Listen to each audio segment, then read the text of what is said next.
आज आपके लिए एक इंपॉर्टेंट और यूजफुल टॉपिक। आज हम बात करेंगे ambulatory blood pressure monitoring system क्या होता है, ये किन सर्कमस्टांसेस में ज़रूरी होता है, क्या इससे फ़ायदा होता है, क्या नुकसान होता है, किस पेशेंट्स में करना चाहिए, कितना फ्रीक्वेंटली करना चाहिए,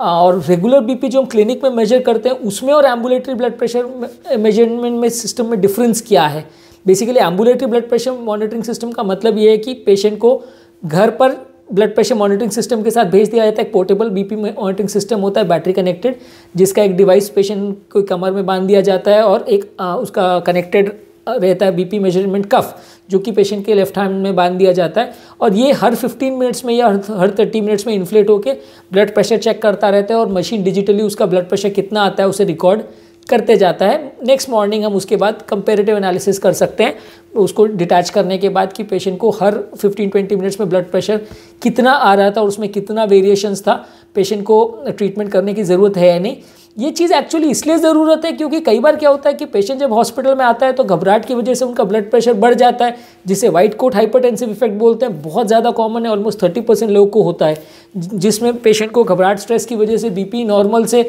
अगर 130-140 बीपी रहे तो सीधा 170-180 भी पहुँच सकता है। कई पेशेंट हमने ऐसे भी देखे हैं जिनका रेगुलरली बीपी 200 से ऊपर रहता है हॉस्पिटल में सिर्फ स्ट्रेस की वजह से। और ऐसा ज़रूरी नहीं है कि ये सिर्फ एंग्जाइटी रिलेटेड होता है, कई बार ये अनकंट्रोल भी होता है क्योंकि पेशेंट ऑब्वियसली पहली बार कार्डियोलॉजिस्ट के पास आए या पहली बार पहले ऐसी सराउंडिंग्स में ना गया हो, अनकस्टम सराउंडिंग्स में अगर पहली बार जाता है तो ठीक है, उसे घबराहट होगी। लेकिन कई लोग का ऐसा टेंडेंसी ही होता है कि उनको हर बार वो डॉक्टर के पास आते हैं, उनका बीपी 20-30 मिलीमीटर शूटअप कर जाता है। उसका उल्टा होता है मास्ट हाइपरटेंशन। उसमें ऐसा है कि पेशेंट को बीपी रिलेटेड चेंजेस तो हैं, घर पर बीपी तो उनका ज़्यादा आता है, लेकिन हॉस्पिटल में आने के बाद उसके विपरीत इफेक्ट की वजह से बीपी उल्टा कम आने लगता है। तो ये भी ऑलमोस्ट 10-20% पॉपुलेशन में रहता है, खासकर उम्र दराज पेशेंट और अल्कोहलिक्स में ज़्यादा देखने को मिलता है। तो अगर इस तरह का कोई भी चीज़ आपके पेशेंट को देखने को मिल रहा है तो डेफिनेटली आपको एम्बुलेटरी ब्लड प्रेशर लगेगा। इसके अलावा हम ये भी चीज़ें जज कर सकते हैं कि पेशेंट का दिन भर में बीपी का फ्लक्चुएशन कितना है, जिसे diagonal variation of blood pressure बोलते हैं। कई बार ये भी हम जज कर सकते हैं कि नॉक्टर्नल डिप फिनोमेना होता है, जिसमें रात के टाइम ब्लड प्रेशर थोड़ा डिप करता है और एलिवेट करता है। ये बॉडी के ऑटोनॉमिक सिस्टम या बॉडी के हार्मोन सिस्टम जो वर्क कर रहे हैं ब्लड प्रेशर को कंट्रोल करने के लिए, उनका फंक्शनिंग कैसा है वो जज करने के लिए भी काम आता है। तो ये सारी ही इन्फॉर्मेशन हम अगर एम्बुलेटरी ब्लड प्रेशर मेजरमेंट करते हैं तो उससे हमें पता चलता है। सिंपल क्लिनिक में अगर हमने एक बार ब्लड प्रेशर को जज कर लिया तो उससे उतना पता नहीं चलेगा, क्योंकि वो बहुत सारे फैक्टर से इफेक्टेड होता है। किस टाइम पे पेशेंट ने ब्लड प्रेशर की दवा ली, पेशेंट कितने बजे क्लिनिक में आया, क्लिनिक में कितना देर बैठा, क्लिनिक में बैठने के कितने देर के बाद ब्लड प्रेशर मेजरमेंट हुआ, घबराहट हो रही थी कि नहीं हो रही थी, और बीपी की जो दवाइयाँ ली वो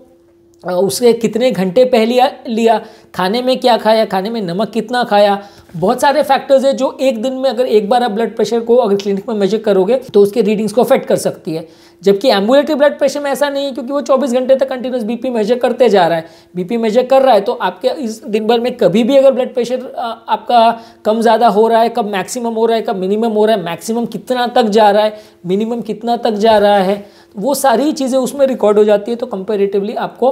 पेशेंट को दवा देना है या नहीं देना है उसका डिसीजन अच्छा से हो पाता है। और दूसरा, पेशेंट को जो आपने दवा दिया है उसका इफेक्ट अच्छे से आ रहा है कि नहीं वो भी आप जज कर सकते हो। क्योंकि कई बार क्या है कि पेशेंट को आप दवा देते हो लेकिन पेशेंट प्रॉपर्ली दवा नहीं ले रहा होता है या दवा और टाइम पे लेता है, जिसकी वजह से जब आप क्लिनिक पे मेजर करते हो तो आपको बीपी या तो बहुत स्क्यूड मिलता है, बहुत हाई मिलता है या बहुत लो मिलता है। मान लीजिए पेशेंट ने बीपी की दवा क्लिनिक में आने से 2 घंटे पहले ली तो बीपी आपको लो मिलेगा, नॉर्मल मिलेगा। और मान लीजिए पेशेंट ने बीपी की दवा आने से 8 घंटे पहले ली है या 12 घंटे पहले लिए तो तब तक दवा का असर काफ़ी हद तक जा चुका होगा, तो बीपी आपको फॉल्सली ज़्यादा मिलेगा। तो दिन भर में कितना वेरिएशन हो रहा है, अगर आपको इसको जज करना है तो एम्बुलेटरी ब्लड प्रेशर सबसे एक्यूरेट और USFD approved gold standard technique है। इनफैक्ट